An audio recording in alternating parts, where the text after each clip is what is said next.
Black Star Network is here. Hold no punches. I'm real revolutionary right now. Support this man, Black Media. He makes sure that our stories are told. Thank you for being the voice of Black America, Roland. Stay black. I love y'all. All momentum we have now, we have to keep this going. The video looks phenomenal. See, this difference between Black Star Network and black-owned media and something like CNN. You can't be black-owned media and be scared. It's time to be smart. Bring your eyeballs home. You dig?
Hey folks, today is Thursday, March 23rd, 2023. Coming up on Roland Martin Unfiltered, streaming live on the Black Star Network. I am live in Chicago, where I am doing several book signings for my book, White Fear, How the Browning of America is Making White Folks Lose Their Minds.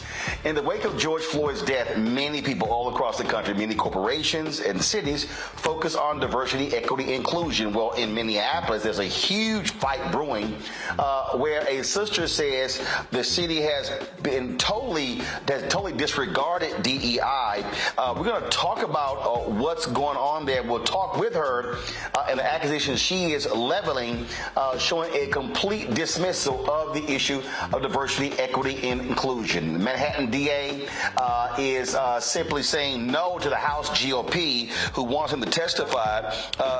Alvin Bragg says they're too busy investigating Donald Trump as opposed to comply with. Congressman Jim Jordan will tell you what that drama is all about as well. Plus, chaos erupts during the California School District's workshop of critical race theory. Will show you the racism that unfolded, folks. And also, South Carolina women's basketball coach Dawn Staley decided to sport some history in the Gamecocks' most recent game. She saluted HBCU Cheney State. Folks, it's time to bring the funk. Roland Martin Unfiltered on the Black Star Network. Let's go. He's got it. Whatever the miss, he's on it. Whatever it is, he's got the scoop, the fact, the find. And when it breaks, he's right on time and it's rolling. Best believe he's knowing. Putting it down from sports to news to politics. With entertainment just for kicks, he's rolling. It's on go, roll, y'all. It's Roland Martin, rolling with Roland now. He's funk, he's fresh, he's real, the best, you know he's Roland Martin now.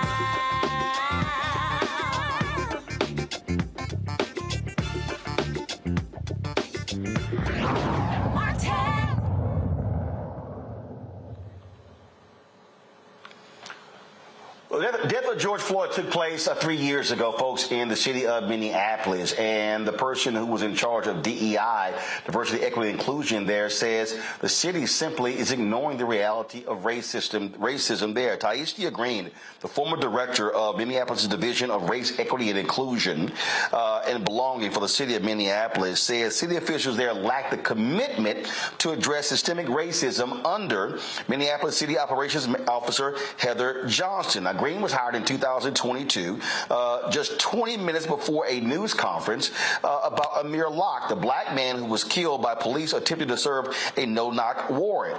In a scathing 14-page memo, she highlighted the challenges she faced in her role and how her recommendations were repeatedly ignored, intentionally misguided on assignments, and had false claimants filed against her. She also called out two black council members, Latricia Vita and Andrea Jenkins, for lying about their lack lack of work in engaging in anti-black racism. Tyeastia Green joins us right now on Roland Martin Unfiltered. Ms. Green, glad to have you here on the show. And so when you talk about the lack of commitment, look, we've been very critical here about all of these corporations and cities and others not being serious about diversity, equity, and inclusion. How long did it take for you to discover that clearly Minneapolis, in your estimation, was not serious about DEI? I think it only took the first day, Roland. The first day that I was on the job, they sent me to my office, which was windowless and mouse infested. So the first day I knew that they weren't serious about racial justice. The first month was when the MDHR findings came out, the Minnesota Department of Human Rights findings. And then after that was the same day was the CCO demand letter from the employees saying, hey, Minneapolis, y'all are racist towards black employees. And there were like 60 employees that went to the confirmation hearing of Heather Johnston to explain to city council that she was in fact racist towards them.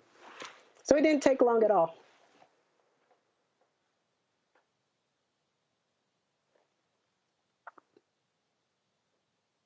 So what was interesting to me in terms of what you just laid out there, when you wrote this memo, what was the reaction? What did they say? Was there a meeting? Did they say, hey, let's address your concerns?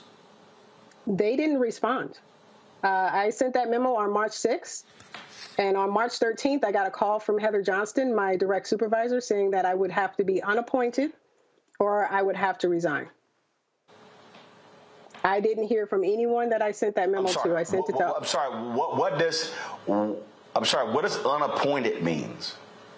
The position that I held in Minneapolis was an appointed position, so it's a city official position, and it's appointed by Mayor Frey. Okay, so were they saying, hey, either you resign or we're going to fire you? Yes, that's exactly what they were saying. Either you resign or we're going to fire you. Exactly a week after I sent that memo. And which option did you take? I took the option to let my resignation of February 21st stand. So February 21st, I did resign my position, citing the racism and toxic work environment and the sabotage of the Black Expo that I put on. I was asked to reconsider that resignation. And about 6 hours after discussions with the City of Minneapolis officials, I rescinded that resignation. So when they called me on March 13th, they said, you can let your resignation stand from February 21st, or we have to fire you. You were very critical of the two black council members. So explain that. Well, Roland, all skin folk ain't kinfolk. And that is the situation that's happening in Minneapolis with Council President Jenkins and Councilmember Vital. Councilmember Vital, excuse me, has been going around the city, in the community, defaming my character with black groups in the community in regards to this all-black expo that I was trying to put on for the city. The very first one in 2023 for Black History Month. Minneapolis has never done anything for Black History Month for the black community. And the first one that we do, Latricia Vital is out there discrediting the event, saying that I owned, the event planning company, that I paid myself $242,000, that I'm stealing money from the city. She started all of those lies within the community and within my workplace. What happens now? I'm going to live my life, Roland, but I'm going to make sure that the city of Minneapolis is held accountable for their toxicity and the racism in their enterprise. Do you believe that, this was, again, ground zero for so many people out here emphasizing and talking about DEI? Do you believe that this is indicative of the cities and corporations who we're already seeing some 36% of DEI jobs have been cut across the country? And so it seems that a lot of people just 3 years after the fact are pulling back on all of those big pronouncements they made after the death of George Floyd. Absolutely. There is definitely a backlash happening right now. You know how the pendulum swings when there's something racial justice, we get something, and then the pendulum swings so far back that we're right back to where we were, or worse than where we were before we started. And so that's definitely happening around the country, where people are taking back their commitment towards racial justice after the murder of George Floyd. And Minneapolis is no different. And with the leadership of Heather Johnston and Mayor Frey, I fear that Minneapolis will be worse off in racial justice than it was before George Floyd was even murdered. Hold tight 1 second. I got to go to break. When we come back, I'm going to read to you the response the City of Minneapolis sent us with regards to your allegations. Folks, you're watching Roland Martin Unfiltered on the Black Star Network, live from Chicago. Don't forget, if you're watching on YouTube, hit the like button. Facebook, hit the share button. Also, please comment on our Black Star Network OTT app. Don't forget, you can download our app, Apple phone, Android phone, Apple TV, Android TV, Roku, Amazon Fire TV, Xbox One, Samsung Smart TV. If you're watching on Amazon TV, simply go to Amazon News, and you can watch our 24-hour, 7-day-a-week Black streaming channel right there on Amazon News. You can also say, Alexa, play the Black Star Network to hear the audio from the show as well. And so, and don't forget to support us in what we do. Your dollars truly, truly make a huge difference in the stories that we cover. And so please send your check and money orders to P.O. Box 57196, Washington, D.C. 20037-0196. Cash App, $RM Unfiltered. PayPal, R Martin Unfiltered. Venmo, RM Unfiltered. Zelle, Roland at RolandSMartin.com. Roland at RolandMartinUnfiltered.com. We'll be right back.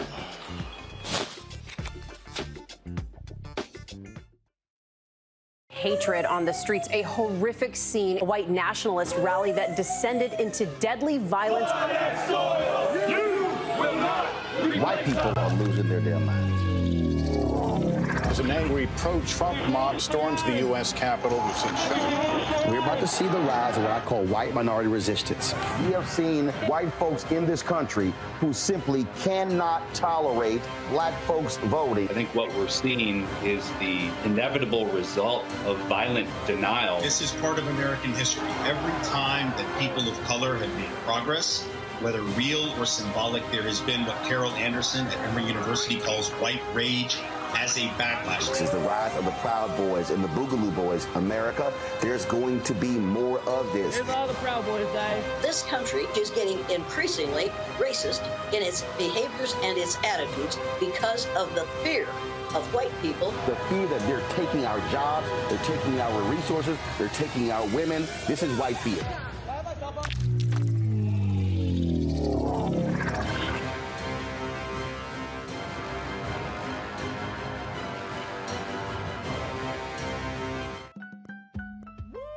We're all impacted by the culture, whether we know it or not. From politics to music and entertainment, it's a huge part of our lives, and we're going to talk about it every day right here on The Culture with me, Faraji Muhammad, only on the Black Star Network.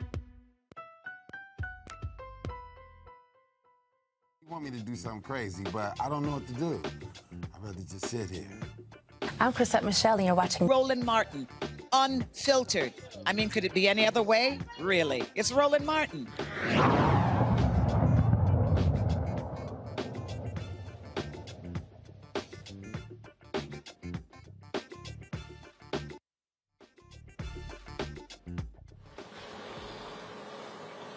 All right, folks, welcome back to Roland Martin Unfiltered. So we reached out to the City of Minneapolis, and this is what they sent us with regards to the allegations of Tyeastia Green. The city disagrees with the characterization of the events outlined in the memo you shared in the news article. Many city staff worked tirelessly to make this expo a success, and it's disappointing to see them publicly criticized for their hard work on behalf of Minneapolis and its residents. The city is deeply aware of the toll structural racism takes on our residents, businesses, and workforce. The mayor and city council took steps to advance racial equity during the 2022 budget cycle by elevating the former division into the Racial Equity, Inclusion, and Belonging Department. In doing so, the city enhanced the influence and stature of this work in the city enterprise. The city backed up its department creation by investing nearly $800,000 more than for the 2023 budget than the prior year in increasing staffing capacity. Over the last several years, city leadership has also worked to build a more inclusive workplace and embed equity in policy and practice. practice. Just this year, the mayor allocated significant funding to develop anti-racist training curricula, and the city has already partnered with third-party experts to deliver anti-racist training sessions to city leadership. The city has also reformed its procurement processes in the last year to prioritize local vendors within the target market program. We have taken and will continue taking concrete steps to support the black community, especially when planning large-scale community events. The city auditor is undertaking a review of procurement processes underpinning the production of major events. As stewards of public funds, it's important the city follow processes that ensure public funds have public benefit, even if those processes can be complex. Ms. Green's memo is under review, and professional staff will determine whether further investigation is required. The city has a process for assessing and investigating allegations of discrimination and harassment, and is an equal opportunity employer that prohibits discrimination and harassment of any kind. All employment decisions are based on merit, performance, competence, qualifications, job requirements, and departmental need without regard to race, color, sex, including pregnancy or gender identity, religion or belief, national origin, sexual orientation, marital or parental status, disability, age, political affiliation, membership in an employee organization, military service, genetic information, or any other legally protected status or characteristic. Ms. Green, how would you respond to that statement put out by the City of Minneapolis to your memo? I think it's funny that they are taking credit for the work that I put in. And I also think it's funny that they're claiming that they increased my budget by $800,000 when most of my projects on my staff are multi-million-dollar projects. So $800,000 they know will not cover anything that I'm doing within the racial equity realm. The other thing, though, there was another thing that you said about them elevating my division to a department. When I was working at the City of Burlington and they offered me this position 20 minutes before the Amir Locke presentation or press conference, I put in my counteroffer that this position had to be a department head. I had to be the leader of an actual department. That was already solidified before I even got on the plane to come back home to Minneapolis. So I just think it's funny that they're putting in that information into their response. What is next for you? Roland, I plan to hold the city accountable.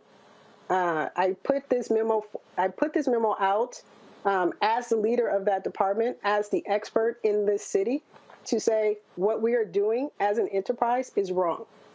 And there are several examples of why it's wrong and how it's wrong. So I'm calling on Jacob Fry, I'm calling on Heather Johnston to do something, even though I called those people out within the memo. I attached the HR director. Hey, I need you to investigate this. So the investigations that they're talking about that's happening right now, I called for those a week before they fired me. So I feel like I'm still going to hold them accountable for what they're doing. Minneapolis is a big machine. It's a big beast. And they're using their political and economic power to try to destroy me and try to silence me. But they won't. They will not. I will speak out about this. I will tell the world what they're doing in Minneapolis, the home of the murder of George Floyd, and how they continue to perpetuate not only systemic racism, but outright blatant racism every single day for the black employees inside of that enterprise. And then after that, Roland, I'm just going to live my life. We really appreciate it. Thank you. Okay. All right. Well, we appreciate it. Thank you very much for joining us. Thank you, Roland. Thank you for having me. I'm bringing my panel, Dr. Greg Carr, Department of Afro-American Studies, Howard University, host of the Black Table on the Black Star Network. Reese Colbert, founder of Black Women Views, also has her own show every Saturday on Sirius XM Radio. Lauren Victoria Burke, who writes for the NNPA. Glad to have all three of you here. Reese, I want to start with you. I mean, this... And look, people have heard, I'm sorry, my apologies, Erica Savage, founder of the Reframe Brain, my bad, read that wrong. Sorry about that, Erica. So, Eric, I'll start with you. This is the thing that I have been focused on, and it has been sort of driving me crazy. And I keep trying to explain to people that, and again, whether you believe what Ms. Green says or not, I'm speaking overall about this DEI thing. I literally was at a private luncheon here in Chicago where I was signing copies of the book, and I was talking about how most of DEI is bullshit. And if you look at the trajectory of the history to understand the whole deal, there were positions in the 70s, and if you read Ellis Cose's amazing book, The Rage of a Privileged Class, he talks about African Americans who were stuck in vice president for community affairs jobs. These were the Negroes who were sent to black events to hold up large checks in small amounts. You go into the 80s and 90s, and then it became the chief global diversity officer or the head of diversity. And then now all of a sudden with DEI, it's diversity, equity, and inclusion. And the reality is, even with the DEI jobs, 75% of all DEI jobs in America are white. So even in that job, which is supposed to be about diversifying corporate America, they still white. And so what this is it is a nationally, which is why, again, why I'm here signing copies of my book, White Fear, it is white culture dominating, white viewpoints dominating, and they still are not serious about this idea of diversity, equity, inclusion, and making sure that we have a piece of the pie. Oh my goodness, yeah, and that's the way that they've always wanted it to be, right? And you were talking about that number. I was reading something closer to 80% that chief diversity officers are largely white men. So when we're now starting to hear more about diversity, equity, inclusion, we can just think back to a clip that you played a couple of weeks ago where we had a lawmaker from my home state of Georgia using DE&I in an inflammatory way to say that the train derailment that happened in Ohio was because of DE&I funding that was not provided for the train, which absolutely makes no sense. But we see these terms, woke, we see the bastardization of these words in a way to really get the base riled up. It is a way to get those people who understand that the numbers are shrinking, that we're getting closer to 2040, 2050 when the demographics will shift, when there will be a white minority and a people of color majority. And so they are throwing as much gas, as much fuel as they can to the fire to make the shrinking base more upset and more aggressive towards any efforts that would actually make the country work better. So what Ms. Green has shared, unfortunately, with regards to an appointed position at the local level, and this is why, again, people should be involved in what is happening in their city. I'm thinking that not knowing what happened during the proceedings of bringing up this event to let the community know that these things were happening, that if there were enough ears to the ground, that there could have been pushback to ensure that not only was the event held at a proper time, but that it was, in fact, successful. And this is what we mean by holding people accountable. So we have to pay attention to these hot button issues, because these are things that flamethrowers continue to flow in order to make people more scared, but also bring the base out to vote. Lauren Burke, the city released, they said, released a report, they said that there was an investigation into all of this, and they said that that they could not substantiate the allegations she made against Heather Johnston. The city released a 22-page investigation report conducted by the Green Espo law firm with regards to the allegation of the racist and toxic work environment. And then they said that there were some of the concerns were addressed. The thing that I keep, again, just trying to tell people over and over and over again, that the problem that we have here is that if you want to truly confront and deal with this issue, you have to deal with what is structural, and you have to deal with who is in power. That's what it boils down to. Who is in power? Yeah, well, yeah, you'd have to deal with structure and of course, power, but also a lot of what was in that statement that was given to you with regard to Ms. Green, these are quantifiable things. You know, when you see in statements language like, we have donated significant funding, or we've done this or that with no numbers attached to it, you know something is probably wrong, because obviously with the government, everything is quantifiable. The amount of people hired, the amount of budget resources and money that goes to a specific department is all quantifiable. Obviously, Ms. Green correctly pointed out that if you're not the director of something, you know, it's effectively meaningless, which it is.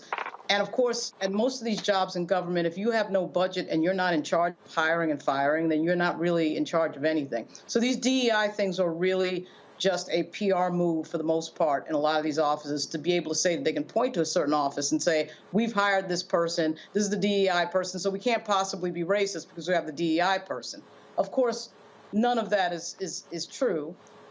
We know that. We know the history of this country. We know how hard it is for the majority, the white majority in this country to deal with the history of this country when it comes to black people and discriminating against black people. That all plays into this. And now politically on the political side, the Republicans are using DEI as a proxy for, hey, white people, you know, these black people are getting something or are going to get something, a job, a benefit, or whatever, that are not qualified. So sort of a proxy for saying quota or that quota is about to happen. Of course, it doesn't matter that none of that is true. If you can message it and get it into a newspaper or get it into a media platform, it's true for whoever reads it, and that's the end of the story.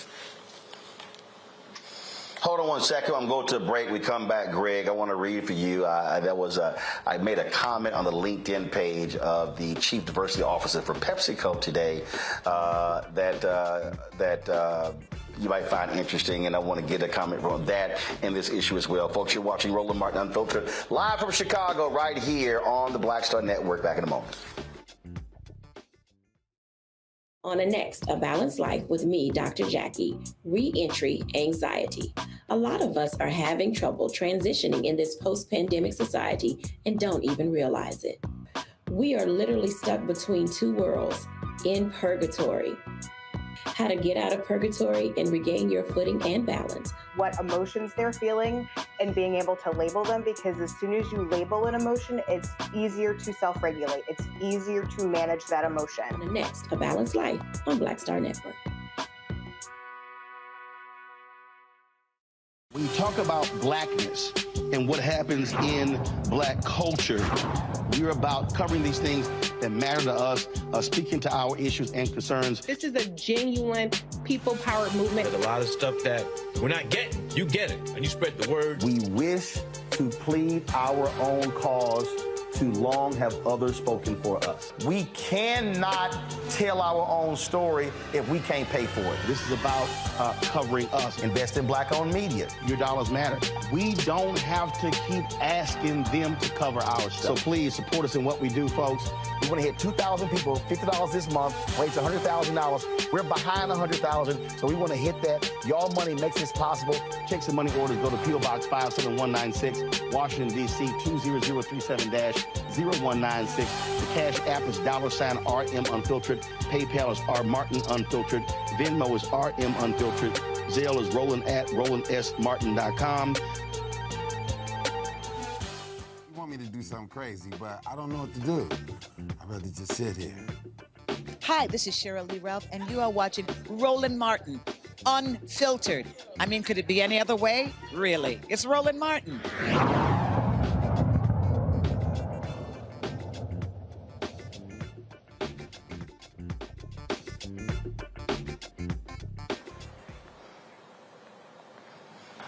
All right, folks, welcome back to Roland Martin Unfiltered here on the Black Star Network. So, Greg, today,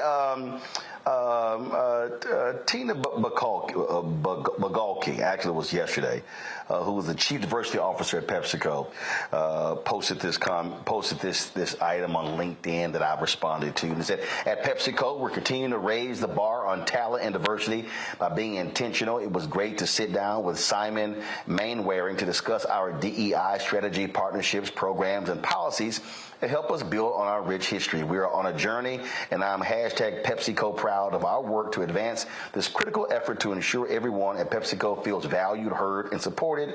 Read more on this great conversation with Simon in Forbes. Well, I mean, I saw that, and the article's headline was PepsiCo pours intentionality into its DEI efforts. And I responded, Greg, by saying, well, what is that strategy?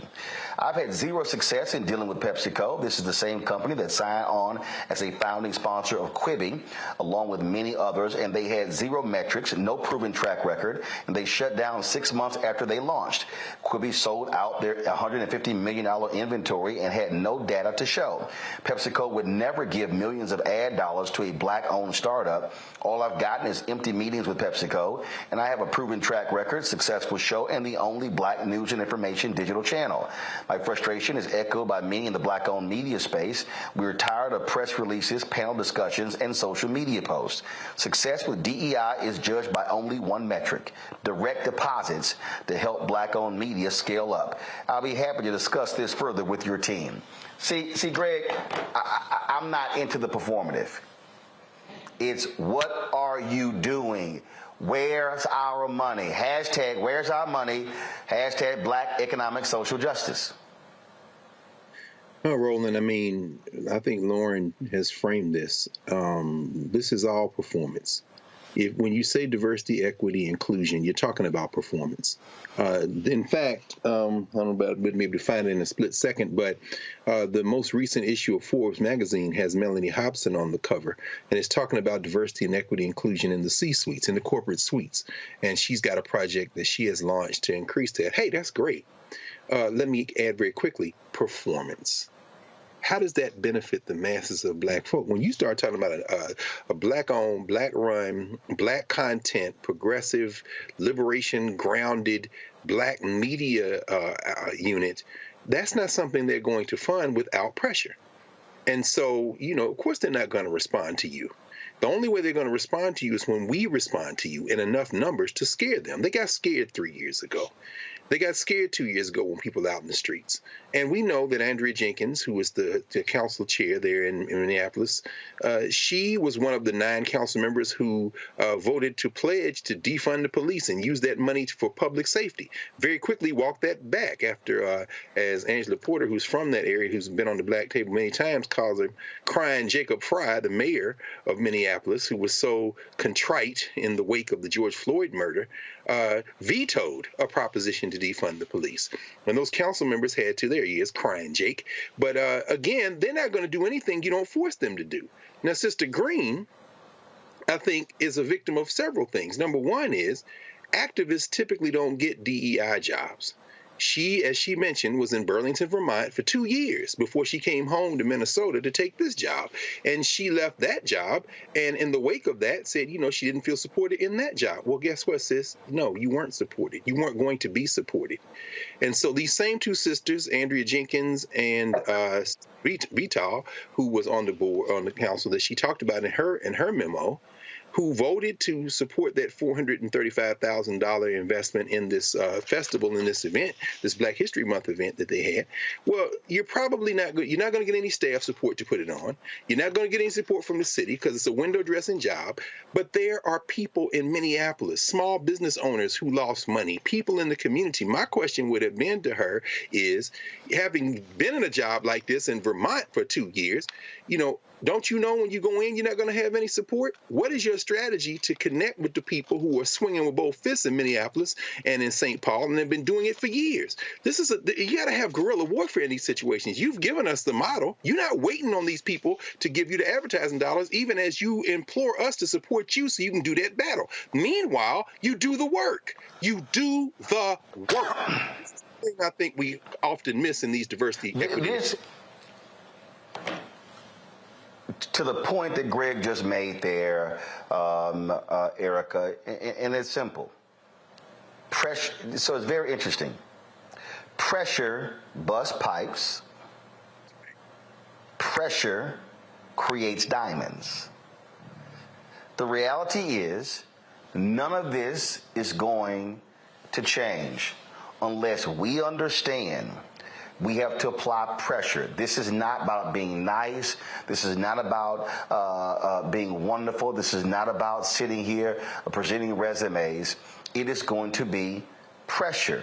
And I would love for folks to say, oh, we did the right thing and y'all followed the plans, everything like that. But my experience has been, this is what it's going to require. And the thing about this is this here. Just like I made about the woman at PepsiCo. Okay, you're the head of DEI. You say that it's an imperative. It's important from the CEO. Prove it. And what we're talking about here, look at professional services. John Rogers, Arrow Capital, has been talking about this here. We talk about professional services. We talk about the studies that have been done. showing the money these companies are spending on law firms, on bond firms, and on and on and on. Not just construction.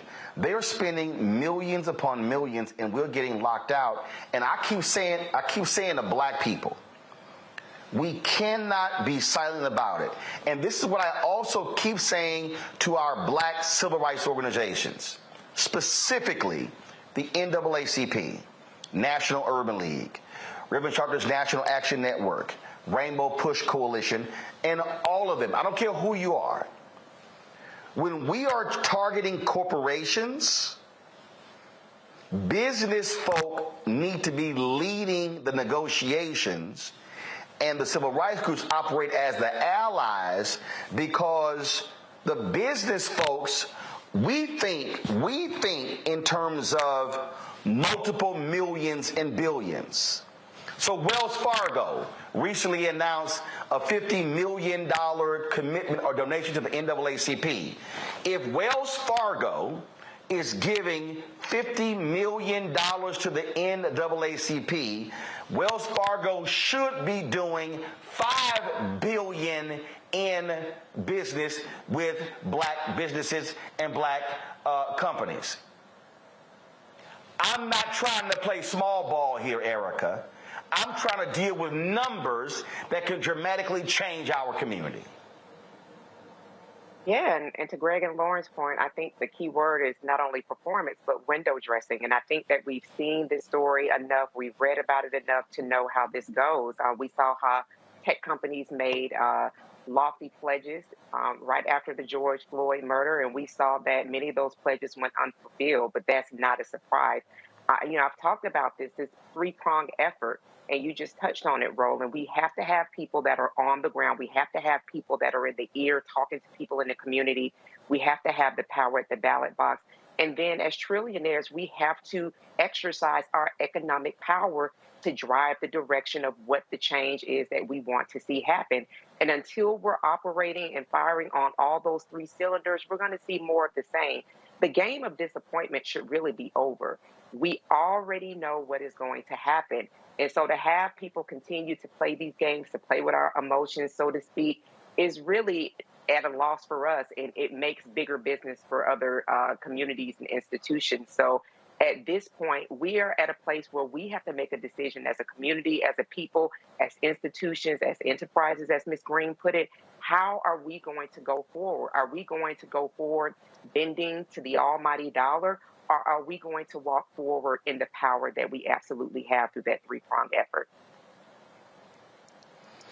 You know, Lauren, as I sit here and think about it, when I look at all of these commitments, when I look at these announcements that folk made, I'm going, okay, what's the Wendy's commercial? Where's the beef? Because at the end of the day, I'm not interested in your grants. I want to know, what are you doing? And for instance, I mean, I saw the Forbes article. PepsiCo announced they're going to over the next 5 years, put $570 million into black banks and Hispanic banks. Great. That's banks. Now, let's deal with all the other categories. And see, and I need our people. I need everybody, people who are watching, Lauren, and I hear the folk. Oh, man, all you sitting here is caring about yourself. No, we got to be able to change the economic paradigm of existing dollars. Because guess what? Wells Fargo wants us banking there. PepsiCo wants us drinking their products. McDonald's, Burger King, Taco Bell, they want us eating their products. PepsiCo wants us buying their chips and things along those lines. And so what I'm saying to Black America, we are sitting here investing in these companies with our purchasing power. We have got to switch the mentality and begin to understand that if we're sending money out and money is not coming back, then we ain't changing nothing. Yeah, I mean, there's a few things there, Roland. One you already hit on, which is that when black leaders, in my case, what I've observed is usually black elected officials, are sitting at a table doing any sort of negotiation that involves money coming in and out of the community, and that could be anything in the community. It could be a business, it could be a casino, it could be a lot of things. It really is important, cannot say this enough, and this is obvious but needs to be said, that the person sitting at that table understands the details of business deals and the amounts of money that one can demand when some company wants to come into a specific community and do something. And a lot of times these are Black communities. Recent example actually was Portsmouth, Virginia, and Petersburg, Virginia, where they're figuring out if they want to have a casino, and Richmond, Virginia. All places where there are a lot of Black leaders who are sitting at the table on city council, mayors, et cetera, and so on. And if you don't have somebody at that table when that negotiation happens that is specifically making specific demands about where that money is going to go when that money starts getting made at a place like a casino, but it could be another business as well, there are going to be big mistakes, multi-million-dollar level mistakes, and it happens all the time because typically people who come into elected office are not typically business people who deal with millions and millions of dollars. And that type of mistake has happened in the Black community a lot on big levels. And, you know, it can't be said enough that money and leverage that we have in the community with our buying power has got to be somewhere in the conversation. It all really comes down to who leads that conversation in the moment of truth in some meeting someplace. And I cannot tell you how many times these types of issues have been messed up by people who took poli-sci at some liberal arts school instead of taking, you know, the MBA class or a business class, and they end up in elected office as the mayor or somebody in the state senate or whatever it is, having absolutely no idea what they're doing in a business discussion. And that has cost the community, has cost the Black community millions and millions of dollars. And people like Maynard Jackson and Marion Barry, I mean, people need to study some of these leaders who knew what they were doing at the table, particularly Maynard Jackson. Yep. And so that's been a huge issue on this.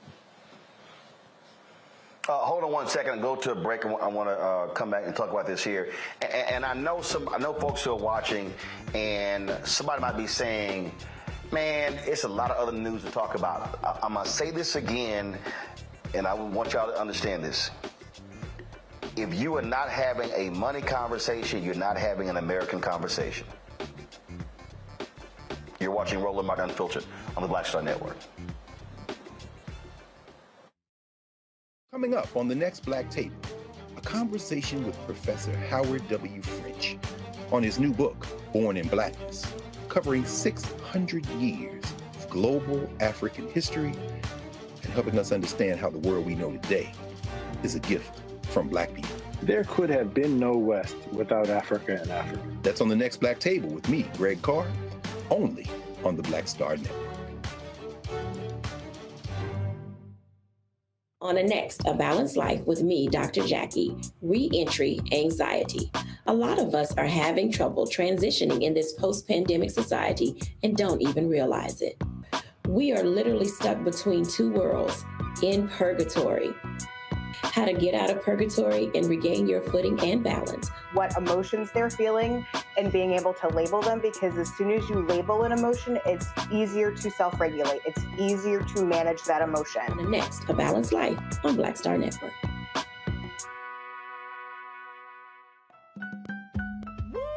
We're all impacted by the culture, whether we know it or not. From politics to music and entertainment, it's a huge part of our lives, and we're going to talk about it every day right here on The Culture with me, Faraji Muhammad, only on the Black Star Network. I'm Deborah Owens, America's Wealth Coach, and my new show, Get Wealthy, focuses on the things that your financial advisor and bank isn't telling you, but you absolutely need to know. So watch Get Wealthy on the Black Star Network.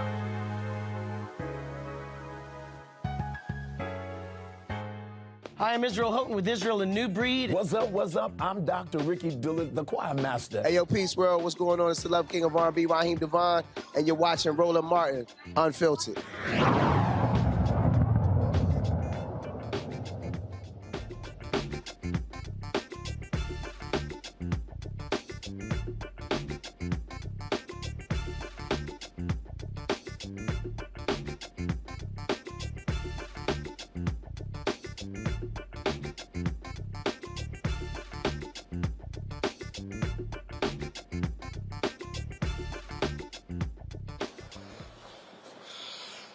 All right, welcome back to Roland Martin Unfiltered. So here's, I need people to listen. I need the people to listen to what I'm about to tell you.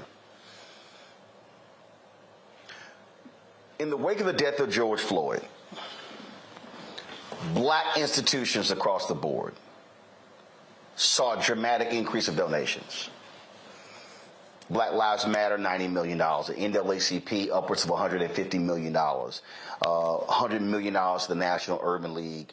And other, NAACP, Legal Defense Fund, Lawyers Committee for Civil Rights Under Law, all of these groups. HBCUs. We could go on and on and on.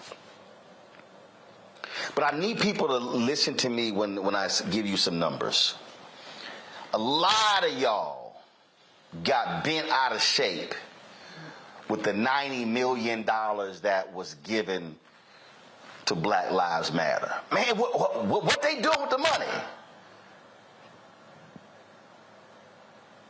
But y'all did not have that same fervor when corporate America actually committed anywhere from 50 to 60 billion in the wake of social justice. Let me repeat that. A lot of y'all had smoke for Black Lives Matter, but y'all was silent about the 50, 60 billion. But you had a lot of smoke for the 90 million. See, it's interesting to me, Greg, and this is to the point that Lauren just made there is a critical point. If we're going to change the paradigm, you've got to have people sitting at the table. And you've heard me say this, why I keep saying to these HBCUs, damn it, stop letting people negotiate media rights deals. Stop letting them negotiate pouring rights deals. Stop letting people negotiate apparel deals.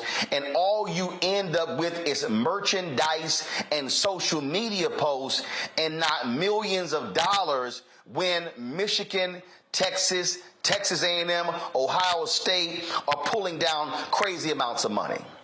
Stop letting companies come to HBCU campuses with various initiatives and dangle internships when what HBCUs should be doing is extracting millions of dollars in investment into their programs. We have got to have people sit at the table who understand how to negotiate big numbers, as opposed to what we have is, in too many cases, big egos. Absolutely. Right. I think that last part, what you just said there, really brings it all home. We have to be able to do that, but that means there has to be a we. There is no we, brother. Segregation forced us into a we. So, it's interesting when you look at HBCU boards of directors, boards of trustees, and so forth. Prior to the end of apartheid, many of these people were business people in black communities. Many of these people were people who knew how to build a business, run a business, and deal with black people. They loved black people, but let's be quite frank, they were also relying on black people prior to the end of apartheid. What we see today is individual Negroes, many of them pets and successes in the white world. If you look at corporate America, according to this recent Forbes magazine article, the Standard & Poor's top 500, maybe 85% of the Standard & Poor's top 500 companies in the United States have some black representation on their boards of directors, but about 3.2% of those companies have blacks in senior executive roles. So they've sprinkled a little diversity, equity, inclusion, but it doesn't do anything for us. See, when you're looking at a Roland Martin, you're looking at somebody who is a successful businessman, but also has a mentality that you're trying to do something for the race.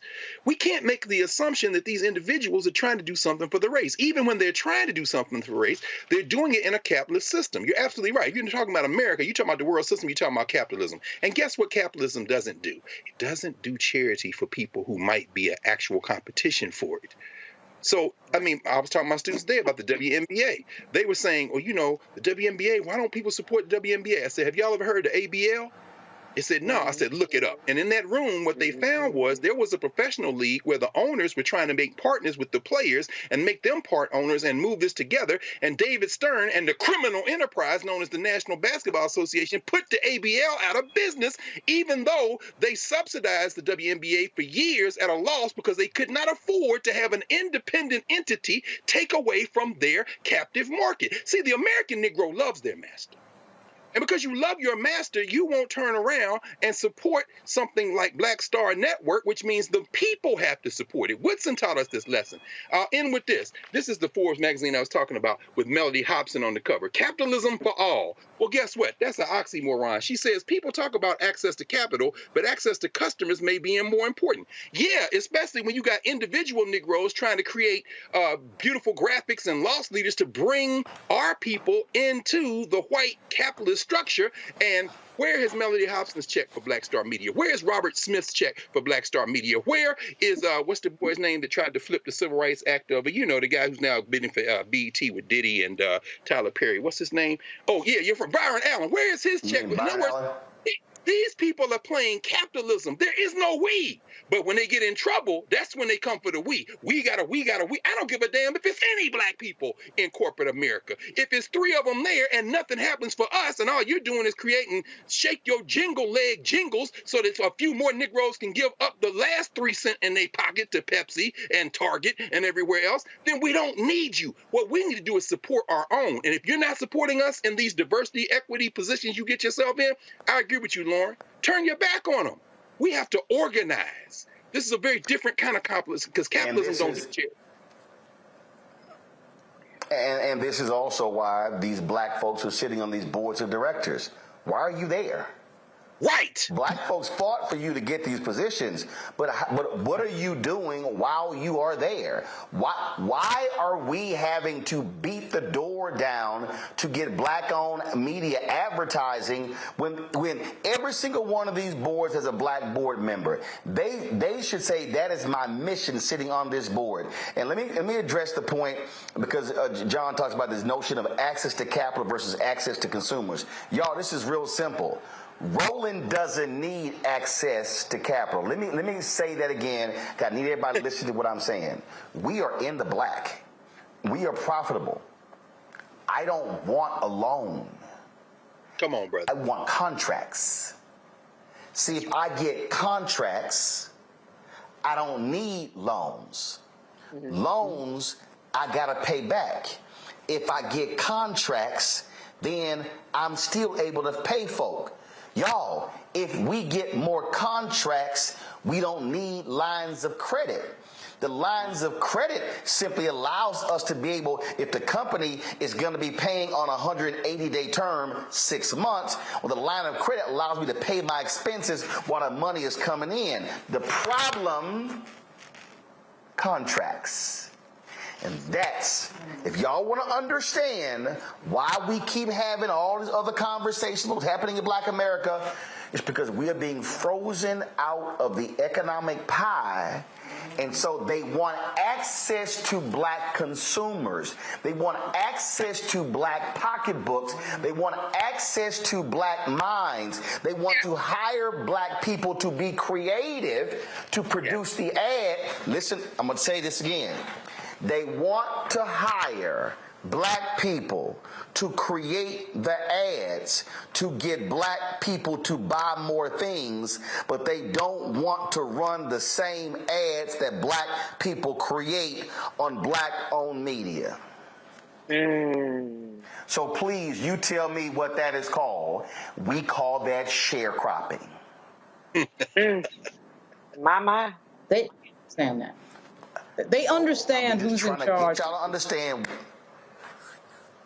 But again, we have to have the courage to challenge them saying, where's the return on investment? Folks, so here's the deal. I am headed out. I'm headed to a meeting with my frat brother, Don Thompson, the former CEO of McDonald's, who is doing some amazing things with his wife, Liz, driving this issue as well. So I'm about to go meet with him.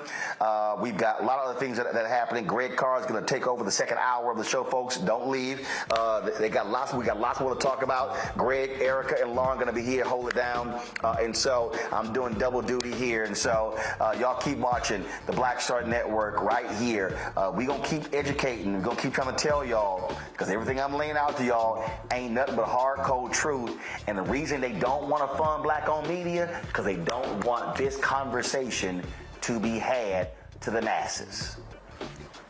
I'm going to see y'all tomorrow. Don't forget, my book signing is in Chicago. Y'all, we are sold out. I might have to come back to Chicago. Literally, there's no room. The restaurant is completely sold out. Can't wait to be at Chemistry, Chicago tomorrow night. Black-owned restaurant there in Hyde Park. I'll be back in a moment, y'all. A lot of these corporations or people that are running stuff push black people if they're doing a certain thing. What that does is it creates a butterfly effect of any young kid who, wants to leave any situation they're in, and the only people they see are people that are doing this. So I gotta be a gangster, I gotta shoot, I gotta sell, I gotta do this in order to do it. And it just becomes a cycle. But when someone comes around and is making we don't do, they don't want to push it or put money into it. So that's definitely something I'm trying to fix too, is just show there's other avenues. You don't gotta be a rapper, you don't gotta be a ball player, you can be a country singer, you can be an opera singer, you can be a damn whatever, showing the different avenues. And that is possible, and it's hard for people to realize it's possible until someone does it.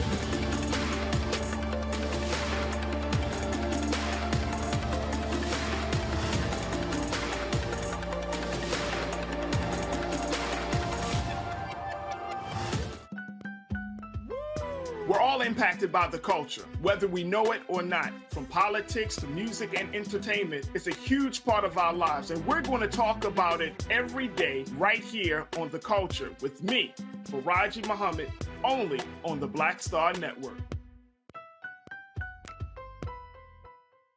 Hi, I'm Dr. Jackie Hood Martin, and I have a question for you. Ever feel as if your life is teetering and the weight and pressure of the world is consistently on your shoulders? Well, let me tell you, living a balanced life isn't easy. Join me each Tuesday on Black Star Network for A Balanced Life with Dr. Jackie.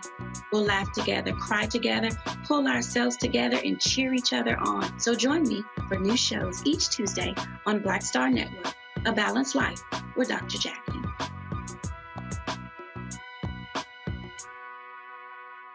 I'm Angie Stone. Hi, I'm Teresa Griffin. Oh, Roland. Hey, Roland. I am so disappointed that you are not here, first of all. Where's our dance? It's like we get a dance in every time I see you. And so now you're not here for me to dance with, sir. You and your ascot. I need it. I need that in my life right now. Okay, I love you, Roland. What's up? I'm Lance Gross, and you're watching Roland Martin Unfiltered.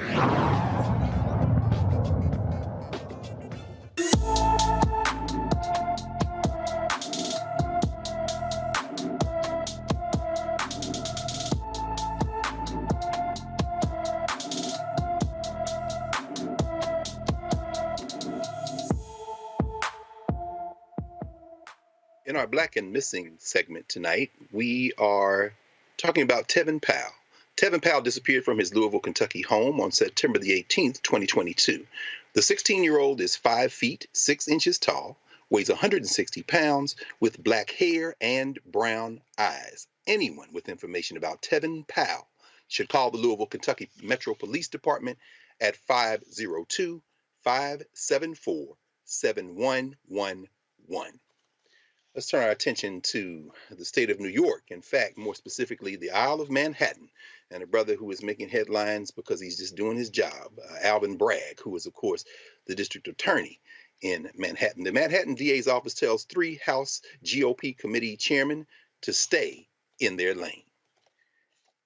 Let's see now that we have writing on Alvin Bragg, General Counsel Leslie B. Dubeck penned a letter to the representatives saying that the Republican chairman's request in an unprecedented inquiry into pending local prosecution. You've probably been looking at Jim Jordan and others who are trying to get Alvin Bragg to testify before Congress. Apparently they don't understand how government works. Dubeck's letter is in response to a letter that the GOP chairman sent to Bragg earlier this week, seeking information about the Trump case and federal funding for the DA offices that the DA office receives. She said that Bragg's office would not allow the congressional investigation to impede New York from them exercising, quote, New York's sovereign police power. There we go. The right wing likes to talk about federalism, except when they want to use the federal government as a cudgel. She did inform them that they would prepare a letter describing its use of federal funds. Bragg's office wants to meet with committee staff to understand the precise information they seek, which can be shared within, quote, constitutional obligations. Lauren, you've covered the Hill. You've covered a lot of political backs and forths in many different state houses and federal state houses. What the hell is Jim Jordan asking Alvin Bragg? And how would you advise the Manhattan DA's office to respond to this? Well, I don't know that they need any advice. Their response was what I suspected it would be. As somebody who was born in the Bronx, it was not unfamiliar. I only wish that Robert Morgenthau was still alive. When I was a little kid, he was the DA of Manhattan in the 1970s. I think he passed away just a few years ago in 2018, 2019. This is the type of outrageous, ridiculous, arrogant request that somebody like Robert Morgenthau would have really slammed down. I think Alvin Bragg's office was being very polite. I know a lot of the media is like, ooh, it was a strong response. Well, I'll tell you what, if that was Cyrus Vance in there or Morgenthau, it would have been even stronger. There's this air with Jim Jordan and a lot of these Republicans that we have in Congress now of, you cannot boss us. You cannot tell us what to do. We tell you what to do. We tell you how it's going to be. We dictate the pace. Nobody can ever tell us anything. That was the same air that Donald Trump had, which is, it is an arrogant vestige of white supremacy. This idea that how dare this black DA be telling us what to do? How dare we have to listen to his, guidance in any way, shape, or form? He's never going to boss us. So they're flexing to their supporters, and they're sort of carrying this idea that nobody can ever tell us what to do. There is no authority over us.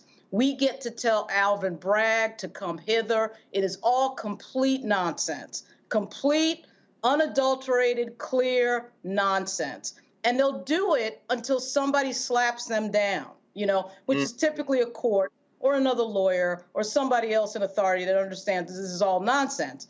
But in fact, they do need to be slapped down, or they just get bigger and more bold and more arrogant. And that's what you just saw. Absolutely. Absolutely. It's interesting to hear you say that, Lauren. Certainly they could be slapped down. And the voters to keep returning these people to office, even though they're doing nothing for their constituents, nothing for their districts. Jim Jordan hadn't passed a piece of legislation yet, and yet he's got time to do all this. I'm wondering, Erica, as somebody who has literally worn the uniform of the United States and has been threatened with being put in harm's way to defend this country, I wonder if you have any thoughts about how this erodes the morale of people who have real needs in this country. And while they are waiting for people who they elected to return something to them by way of our tax dollars, they have to turn on the television, and sadly some of them watch Fox and other places where they're deluded into thinking these people are fighting for them, and they see this kind of shenanigans. Meanwhile, their lives continue to erode. I mean, any thoughts on this back and forth and what it does to people who are just trying to live their lives and wondering why Congress never does anything in moments like this, except things like this? Sure. So to the first point, the question that you asked me, I think that this is kind of the really built into the fabric of this country, in that it goes to show that white nationalism is in fact global, and that the notion that it is supreme is definitely laughable. But when you talk about the uniform, I think that, one of the things that I thought about with people that do serve in the military, most people that serve in the military are people that go to work. That's just a part of their job, that they do serve sometimes in peacetime, but that in the event of war or active theater, that they are saying that they are available to go to whatever space that's necessary. But on the face of it, again, this is built into the fabric of the country. And I think that, when we look at historically over the past couple of elections, this is what Republicans have not only said that they would do, but they actually published pieces to say that this is what they're going to do. So it continues to go back to what are we going to do in response to that? We can't just do anything. That, the son of a Klansman would go on to his social media channel of choice and use language like calling District Attorney Bragg an animal really is par for the course. It goes back to what white nationalism is, and that it continues to be dogged in its whole apparatus to make itself supreme, which it shall not, never will be, and won't. And it isn't. So to people who are going about the business of working every day, a part of our work is to ensure that our present and our future has a better space than what we're facing right now. And it goes back to that three-pronged attack, but it also does beg us to be more conscious about what we can do in some of the time that we do have available, because Republicans did promise this level of chaos. And so we've got another year and a half to go until, at least on the congressional side, the House side rather, to make a decision about who's going to return to Congress. And unless people want to see more of the same, we're going to see the same thing unless we actually exercise some of the power that we have if we don't have the ability to be on the ground, which is to go to the ballot box and ensure that unless in cases of gerrymandering, that we are able to have individuals in the office that do speak for us. Absolutely. Well, speaking of the ballot box, let's turn to elected officials in the extremely gerrymandered Magnolia State, Jackson, Mississippi. In Jackson right now, there has been a commission put together which has only one black lawmaker and 9 whites to negotiate the final version of a bill that would expand the territory of a state-run police department inside Mississippi's majority black capital city. Lieutenant Governor Delbert Housman and House Speaker Philip Gunn, both Republicans, finished selecting the senators and representatives to work on the final versions of the bill. The committee has 8 white Republicans, 1 white independent, and 1 black Democratic House rep, Representative Earl Banks, as a negotiator of Jackson. I may have a little bit of a voiceover, but Mississippi's Republican-controlled state house passed the bill to expand areas patrolled by the state-run Capitol Police in Jackson and create a new court system with appointed rather than elected judges. Now, Banks, of course, voted against the bill. The negotiators face a deadline to finish their work by next week. The Senate voted to expand Capitol Police territory to the entire city, but the House voted for an expansion only into relatively affluent shopping and residential areas. When we come back from our break, we're going to ask Erica and Lauren their thoughts on this revived White Citizens Council in Mississippi as they try to take over the city of Jackson. So we'll be back in a moment here. You're watching Roland Martin Unfiltered on the Black Star Network. We'll be right back.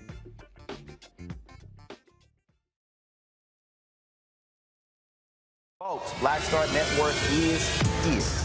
Hold no punches. I'm real revolutionary right now. Support this man, Black Media. He makes sure that our stories are told. Thank you for being the voice of Black America, Roland. Stay black. I love y'all. All momentum we have now, we have to keep this going. The video looks phenomenal. See, this difference between Black Star Network and black-owned media and something like CNN. You can't be black-owned media and be scared. It's time to be smart. Bring your eyeballs home. You dig?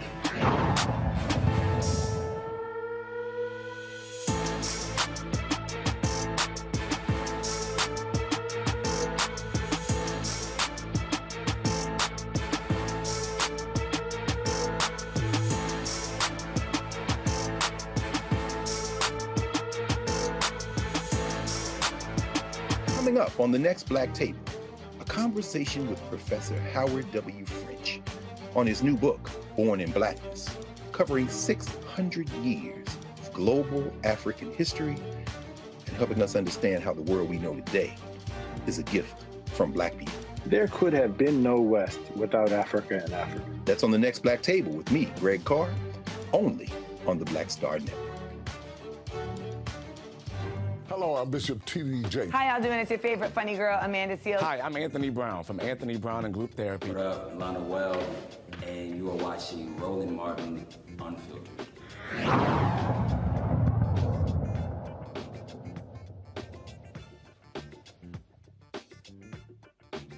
Welcome back to the Black Star Network. Remember to support the Black Star Network across all your platforms. Tell your friends to get in here now. We got to support each other as we do this work.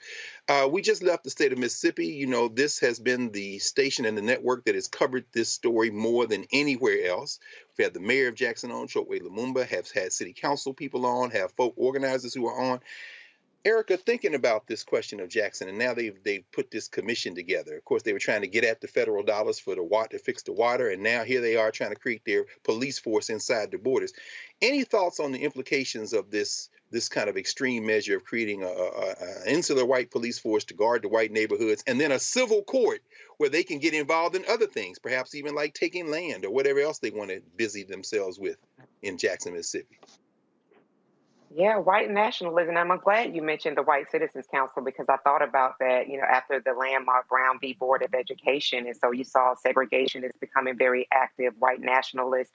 But those types of councils didn't disappear. They just really kind of disseminated into other places. They're in our wells of Congress. They are executives of state. They're all around. They're billionaires and they're poor as well. And so in thinking about Mississippi, we do have Ben Crump, who is also a friend of the show, young man Raheem Carter, who his remains were found in different places. His spinal cord was found in one place and other remains in another place. Attorney Crump is reporting that he was reportedly decapitated. And so when we see, and we've had another lawyer on to talk about two men that were essentially tortured for 90 minutes, one that had to have his tongue surgically removed.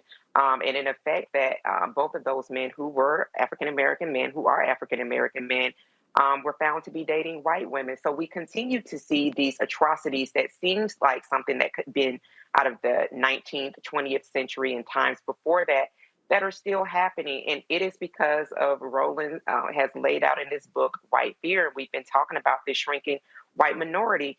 But, one of the things that I'm thinking about in terms of the ongoing water crisis that is happening in Jackson, Mississippi, is also the students of an HBCU there, Jackson State University. And so when we think about police presence, understanding what that has looked like for Black people for centuries on end, as we have known them to be slave patrols, thinking about that student population, is that population going to begin to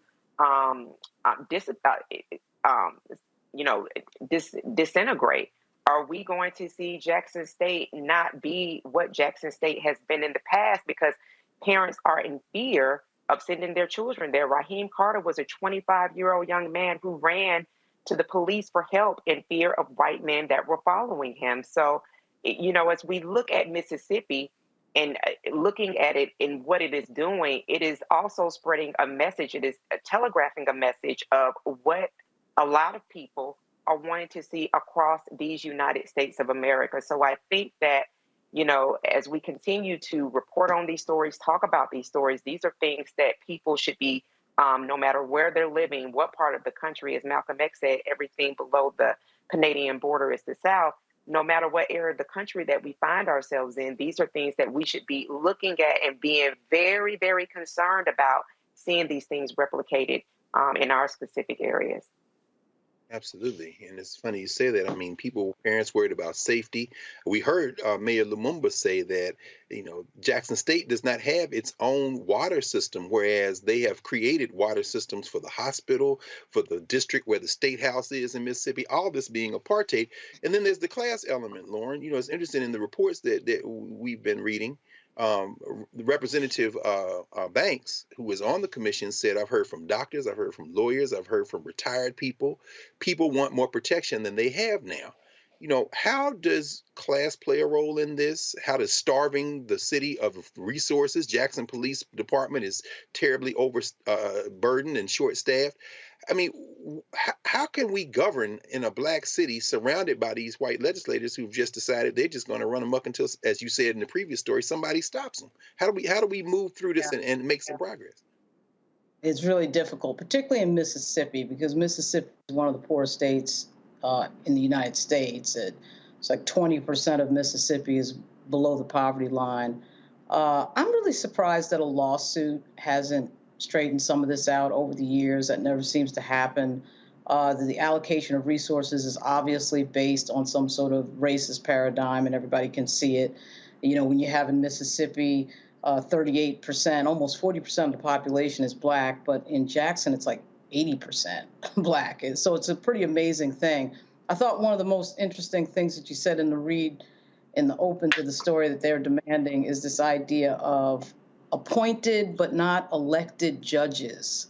Of course you would have to want appointed and not elected judges when you have a population that's 80% black, because if the black people were making the decisions, which of course they're, you know, functioning in this world where that of course don't want that to happen, they would have, of course, all the control over elected judges and any other elected officials for that matter. So there really isn't anything new here. I mean, this is Mississippi.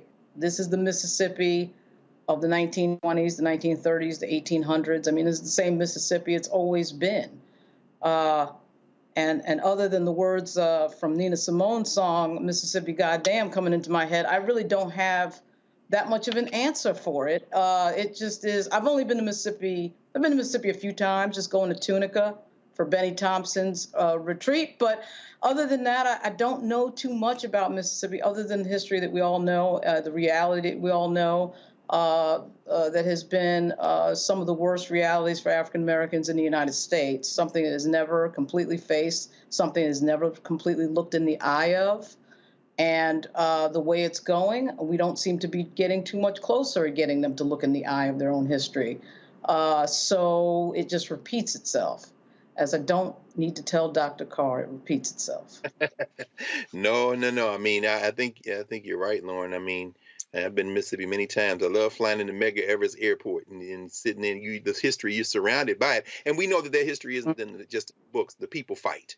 There's a new book, Jackson Rising Redux, Callie Akuno and Matt Meyer. We know that Mississippi is not going to take this land down. Certainly not the black folk in the city and in the state.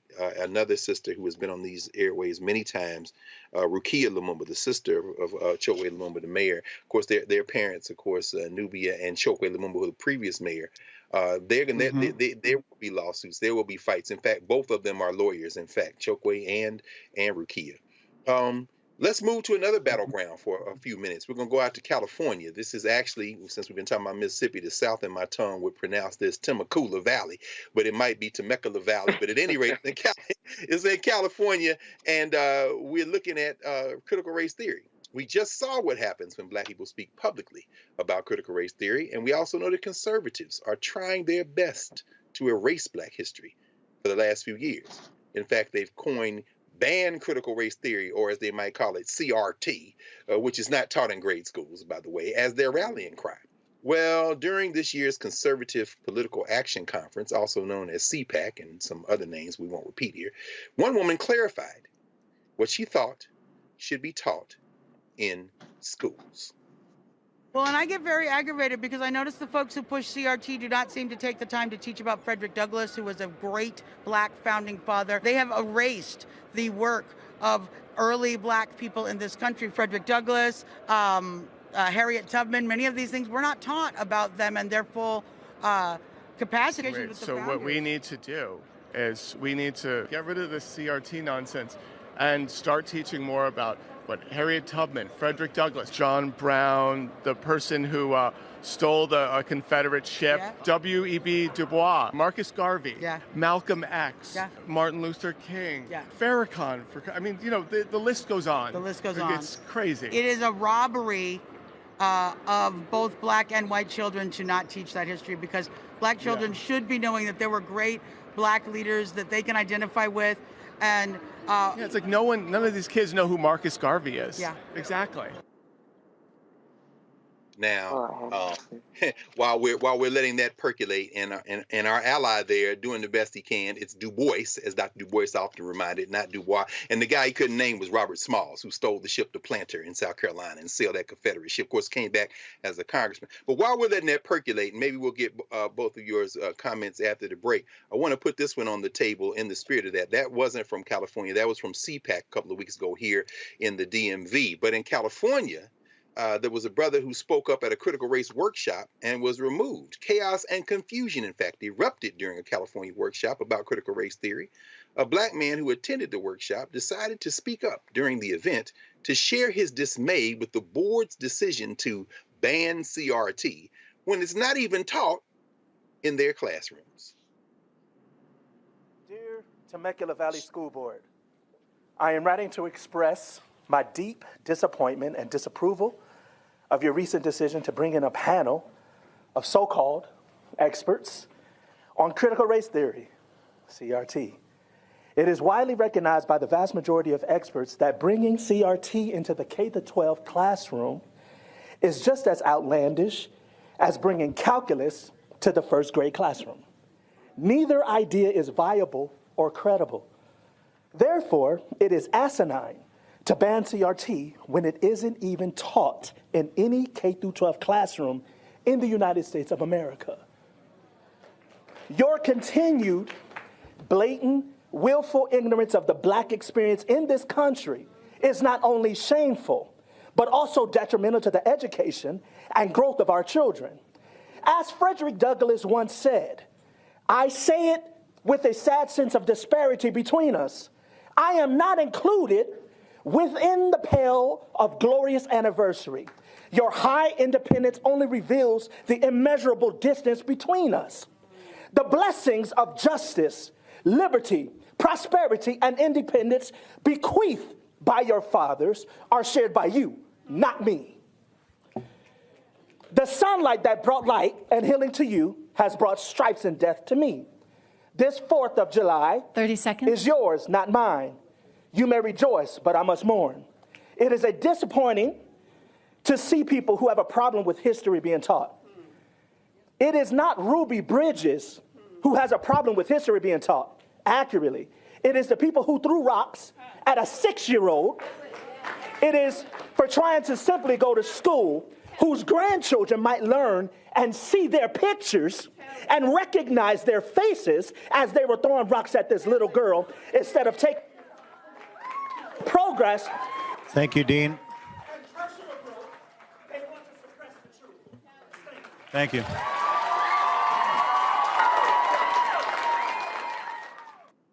Shortly after sharing his thoughts, the black man said a white woman told him to leave the country.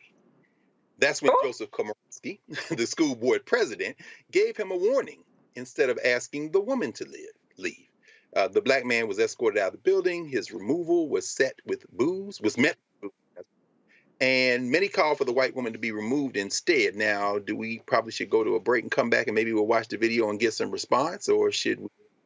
So what we'll do is right now is say that we're watching Roland Martin Unfiltered here on the Black Star Network, and Sisters Lauren and Sisters Erica will certainly have a lot to say. We're going to show this video of the man getting left out, and we're going to go to break. And when we come back, we're going to have a hot time in the old town, as Malcolm would say. Back in a moment here on the Black Star Network. Coming up on the next Black Table, a conversation with Professor Howard W. French on his new book, Born in Blackness, covering 600 years of global African history and helping us understand how the world we know today is a gift from Black people. There could have been no West without Africa and Africa. That's on the next Black Table with me, Greg Carr, only on the Black Star Network.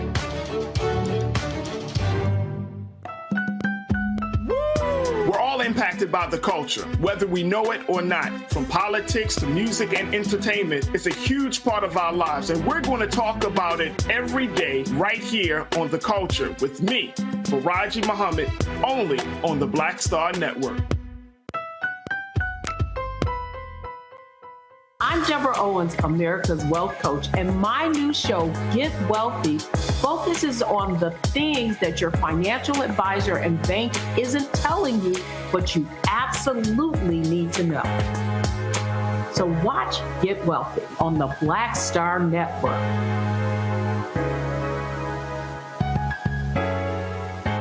Hi, I'm Dr. Jackie Hood Martin, and I have a question for you. Ever feel as if your life is teetering and the weight and pressure of the world is consistently on your shoulders? Well, let me tell you, living a balanced life isn't easy. Join me each Tuesday on Black Star Network for A Balanced Life with Dr. Jackie.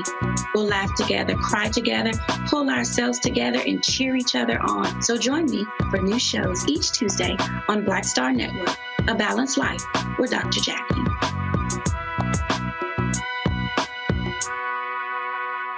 What's up, y'all? I'm Will Packer. Everybody, it's your man, Fred Hammond. Hi, my name is Brescia Webb, and you're watching Roland Martin Unfiltered. And, well, I like a nice filter usually, but we can be unfiltered.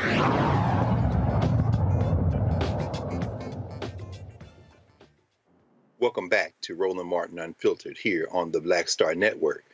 When we left, we heard a very stirring excerpt from What to the Slave is the 4th of July from Frederick Douglass. A brother stood at the school board meeting and had some comments on the attempt to ban something that isn't even taught, critical race theory, in the classroom out there in that California school district. And as we told you, the school board president, Joseph Komorowski, instead of asking the woman who told the brother to leave the country to leave, he gave a warning to the brother who stood up and bravely confronted this foolishness. Let's take a watch. Let's look at the video of that moment when the school board president asked the brother, warns the brother instead of asking the person who should have been asked to leave to leave. If I feel that way, why don't I get out of the country? Kelly. My family. Sir, that's your first warning. The second warning, you'll be asked to leave.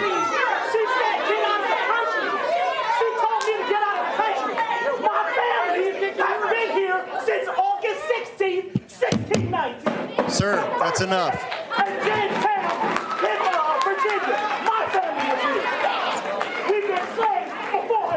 Jason, please escort this man out of the building. Thank you.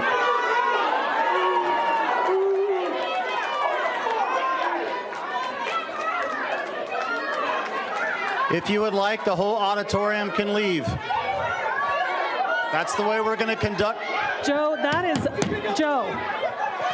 We need order in the building, or I'll let everybody leave. I object to that. All right, if this 10-minute woman recess. said that to him, 10-minute recess. she needs to be excused.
Well, my friends, what did we see there? Between that Instagram video and then looks like Joe there, Joe Komorowski, as he tucked in his manhood and began to stand, looks like he read the room. The sister on the end was like, hey, you need to put her out. Now, the 5 council members on the left seemed to sit there and pray for law enforcement. The sister showed up in there. But Can somebody please, Lauren or Erica, just please, what were we looking at, and we're like, what is this climate? Looks like the audience was really with their brother, but then again, it was kind of hard to decipher. Lauren, what you think about it? Well, we're looking at a few things. We're looking at social hierarchy. He picked the white woman over the black male, no surprise, when he could have very easily have said, okay, both of you need to leave. You know, in fairness to him, he may not have heard what the woman said. Of course, the woman in the audience yells up at him and tells him what the woman said. He can clearly hear what the black male said, because the black male's yelling at him. Salute to that guy, by the way, who's from Virginia. My mother's from Virginia. We need more guys like him in Virginia. But anyway, there's some social hierarchy. I think we're also seeing, you know, in a more general sense, a sort of growing trend in this country of an inability for people to listen to people who they disagree with and be civil while they're listening to people they disagree with. In my line of works in the government, whether it was the federal government or the state government in New York or Virginia, I've had to be in many meetings where I was listening to people I did not agree with. I sat there, I listened, it was civil. I lived, they lived, the world didn't end. I'm sure, Erica and Greg, you probably saw in the news recently, Stanford Law School had an incident with a conservative judge named Kyle Duncan. He came at the request of the Federalist Society, which is, of course, a very conservative group, whether it be the student group or the national group, a very conservative group. He was shouted down and kind of ran out of the, you know, he was run out of the room. He wasn't really allowed to talk. They shouted him down.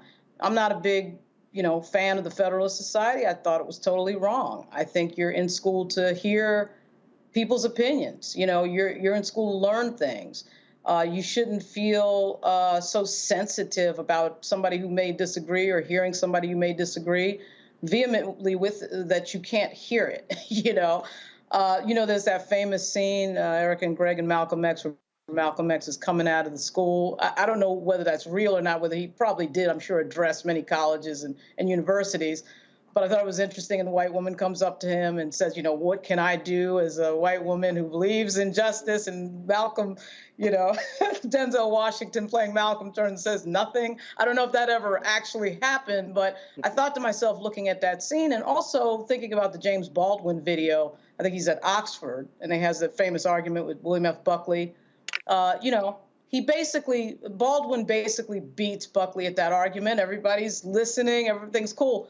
We have a growing thing in this country now, though, of people not being able to listen to things they don't want to hear and shouting each other down. And that's primarily what I think we just saw there, what Jonathan Haidt refers to as the coddling of the American mind. I think it's a growing trend. I think it's a dangerous trend, quite frankly.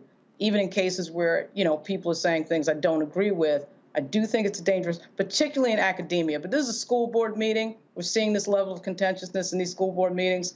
I understand that we understand that CRT is a fake convention. People understand that. At the same time, I think the way you beat people's ideas is with other ideas. You notice that once he starts quoting Frederick Douglass is when, you know, everybody starts shifting in their seat, you know, because once you start getting closer to the truth has power. Those words have a lot of power. You see what the result is. I always know in an argument where I'm winning because people just start to shift. They start to interrupt. That's when you know you're ringing the bell, and he rang it. And it's just a very interesting thing to watch at this moment in our country. We have these changing demographics. That's very true, Lauren. Yeah, I mean, we're in a state where I doubt of the two of them, whether Joseph Komorowski's ancestors or the guy he called to put him out have been in California longer than that man. Since, you know, so, but it's very interesting, Erica, just listening to Lauren talk about this and think about how many things were going on in that moment. The escalation, the potential that it could have turned into something else. The crowd was seeing to back the brother and saying, put her out. And that white man had threatened to put everybody out. But apparently in that moment, he thought better of it. How do you interpret what we were looking at there and what it says about where we are in this country in terms of the ability to listen to each other or to try to exert some authority to just impose our will? Yeah, well, you know, we talked about this before with kind of like flamethrower words. So, you know, there's been a significant portion of this country, 70 plus million that did vote for the son of a Klansman, that have really been taught to really respond to specific words. And so, the latest one is woke. And so CRT has definitely been one that they have been trained to respond to. But, be very clear that this has always been the path, that the protection of Carolyn Bryant is at all costs. So it was no surprise that he was warned and then effectively thrown out. And then the woman who made the inflammatory response to him, saying to get out of the country, which is laughable, was protected at all costs. But, this really makes me think about the congressional hearings on gun violence. And this was really a powder keg moment, particularly when we see school boards across the country that are becoming more and more partisan, that people are having to declare the party that they belong to, that these are people that are effectively supposed to be making decisions about the safety, about the protection and the education of our kids. And so I think that we are on the precipice of a very, very dangerous moment, just thinking about, if there could have been one person that would have been in that room, God forbid that at, hearing voices elevated, a Black man and a white woman could have begun to shoot. It would have been a much worse situation than what has unfolded at this moment. So I think that, as we see the Mississippis, the Temecula's, as we see flame throwing from social media, and look at gun violence, that these are things that people need to be very, very conscious of, continuing turning points in the country where there's almost a point of no return. Absolutely. Yeah, it seemed like the audience, once the brother had been removed or threatened with removal, they wanted the white woman out too, because she was still able to stay there. It really does show that there are people who are willing to stand up. And it's funny, like you say, can protect Carolyn Bryant at all costs. The white woman stands up from the end of the table and comes over to talk to this guy. I mean, it's a complicated kind of calculus. I was looking at something yesterday, Lauren. I was in a meeting. The National Council of Black Studies is meeting this weekend in Tallahassee. No, in Gainesville, University of Florida. That's where we having our meeting. I'm going down there this weekend for the meeting. And there's some real angst there because the state of California, of course, has banned travel, state-supported travel to places like Florida and other places where this has been put on the agenda.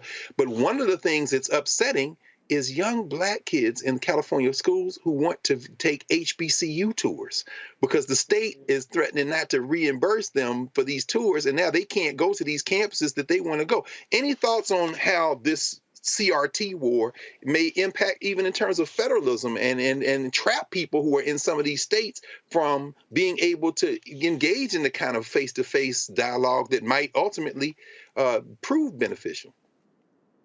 Wow.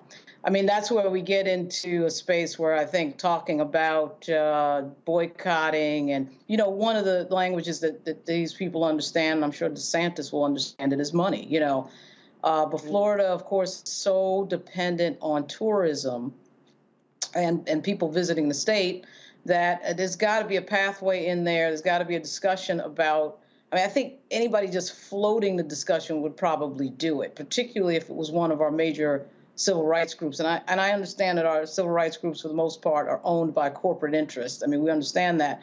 But at the same time, any sort of rumor of discussion might get that going. But it all goes back to you have to win at the ballot box. And of course, the Florida Democratic Party currently is in shambles, but the pendulum always swings back. The demographics in Florida will allow them to, at some point, recover, at least on the left. The right is doing very well at beating them now, but I think, frankly, the Andrew Gillum moment is what really scared them and got them galvanized, and it works both ways. What's happening right now in Florida will scare the Democrats, and then they'll work harder. So until you fix that political problem, we're going to be having these discussions. But fortunately, these things power doesn't last forever. 4-year terms don't last forever. 2-year terms don't last forever. It just takes planning and organization and some real tough talk about what has to get done. Absolutely. Wise words. And when we come back, we're going to probably stay in the South for a couple more stories, but we're going to be back in a moment. Thank you, Lauren. Roland Martin, Unfiltered, here on the Black Star Network. We'll be right back.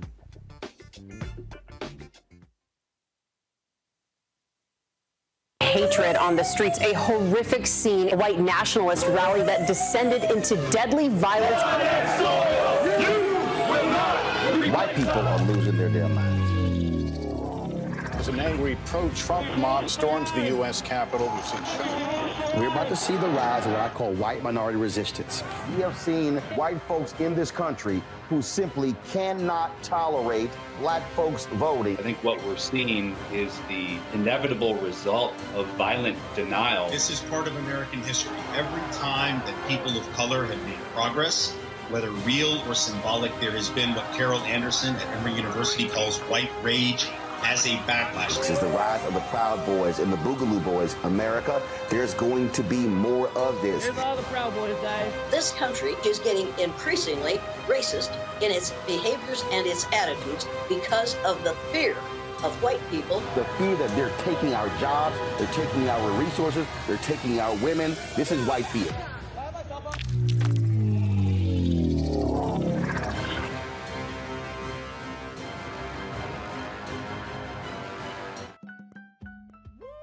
We're all impacted by the culture, whether we know it or not. From politics to music and entertainment, it's a huge part of our lives, and we're going to talk about it every day right here on The Culture with me, Faraji Muhammad, only on the Black Star Network. Hi, this is Cheryl Lee Ralph. Hello, everyone. It's Kiara Sheard. Hey, I'm Taj. I'm Coco. And I'm Lily. And we're SWV. What's up, y'all? It's Ryan Destiny, and you're watching Roland Martin Unfiltered.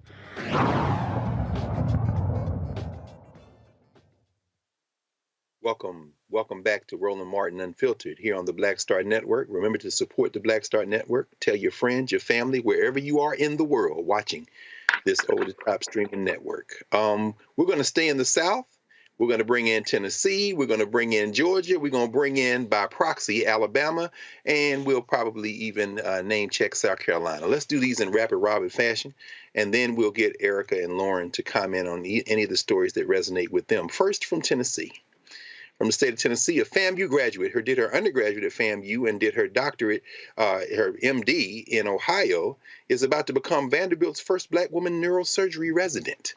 She's going to be in my hometown. Let's talk about some black girl and black boy magic that's happening. This sister will be the first in 148 years to put on the doctor's coat there since the opening of the medical school in 1874. Tamaya Potter matched for a spot in the neurosurgery position at the university's medical center in Nashville, Tennessee on March 17. Better known to medical students as National Match Day. Shout out to Meharry and Howard and the Morehouse School of Medicine and Charles Drew, where they matched as well. Thousands of graduate medical students all over the country learned where they would go there and do their residency training for the next several years. Tamaya didn't believe it, so she had to call and confirm. Vanderbilt trained his first neurosurgery resident in 1932, making Potter the first black woman to join in 91 years. According to the Association of American Medical Colleges, only about 5.7% of physicians in the United States identify as black or African American. The association found that there were only 33 black women in the neurosurgical field as of 2018. Let's go to Georgia, where a black editor was named to lead the Atlanta Journal-Constitution. The AJC named its first black editor in its 155-year history. It's a shame we're doing these still breaking barriers at this late date. Leroy Chapman Jr. was announced as the new editor-in-chief after 12 years at the Atlanta Journal-Constitution. He's been serving as its managing editor since 2021. So as Lauren knows, he's been running the paper, so now he gets to be the editor. He will take charge of a new staff operating about over 125,000 print and digital subscribers and about 6 million unique online monthly visitors. Before coming to Atlanta, Chapman worked in South Carolina as a government editor at the state newspaper in Columbia and as a columnist and editorial writer at the Greenville News. The 30-year journalism veteran will succeed Kevin Riley, who plans to retire later this year. Our next story involving Amir Questlove Thompson, who is from Philly, but his people from Mobile, Alabama, as we found out as he helped work on the documentary on the Clotilda there in Mobile. One of the nation's most celebrated artists has found another creative outlet. Grammy Award-winning artist Questlove is launching his own book imprint, at MCD Books, which is a subsidiary of Farrell Straus Giroux, FSG.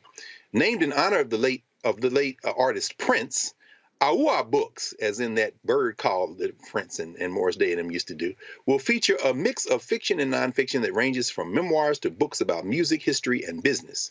The first book to be released will be a memoir of the man, funk music icon Sly Stone. Of course, the title of the book, as we can all imagine, is about to be Thank You for Letting Me Be Myself Again, written with Ben Greedon.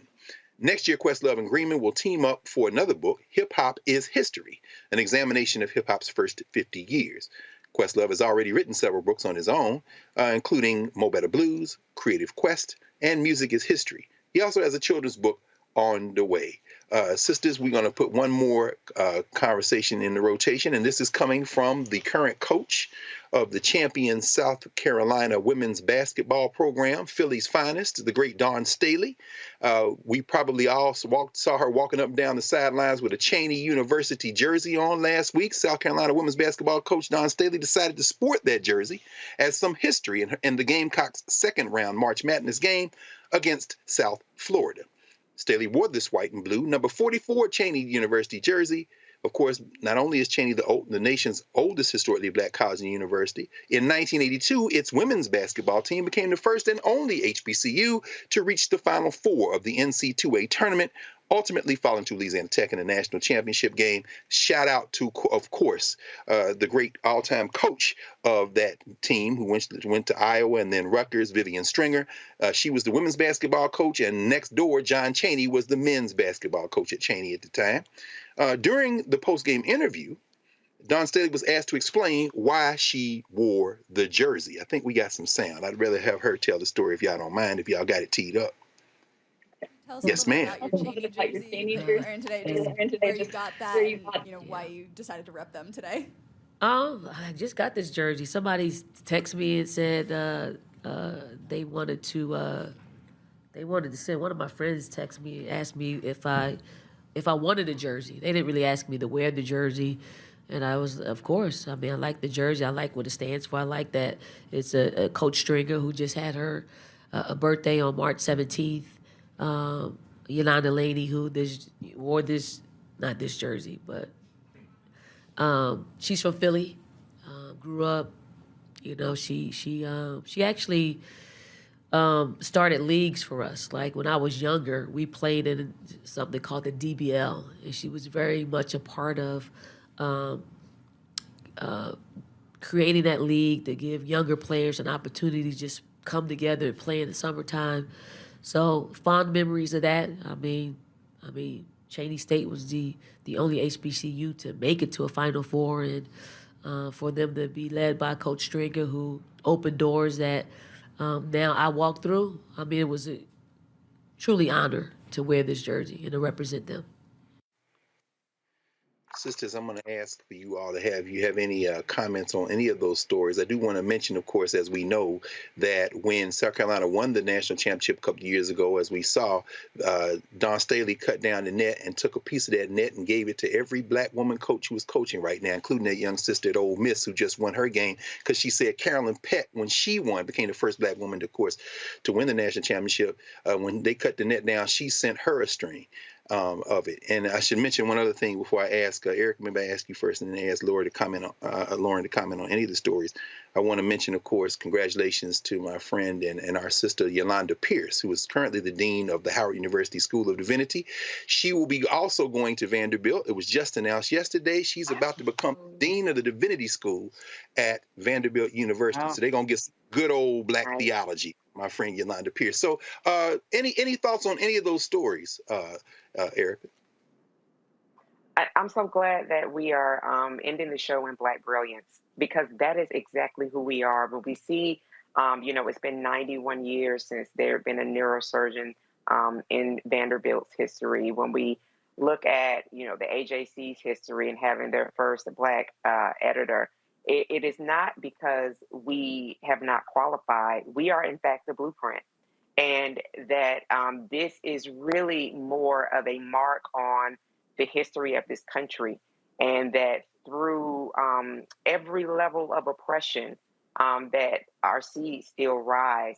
When we see Dawn Staley, who I have so much respect and honor for, she is such an amazing human being, and really the way that she carries herself and cares for her team is something to be spoken about. I would always think about, if she maybe looked a different way, that, there would be wall-to-wall coverage up here. But, I digress. I feel like should know that in the culture that she is so important to see, and that her influence will continue. She's really, and many other Black coaches have really reshaped the way the game is looked at, and the way that players play, and really the way players empower themselves, at least at the collegiate level and beyond. So it is just so wonderful to see that through every lever of oppression that folks throw at us,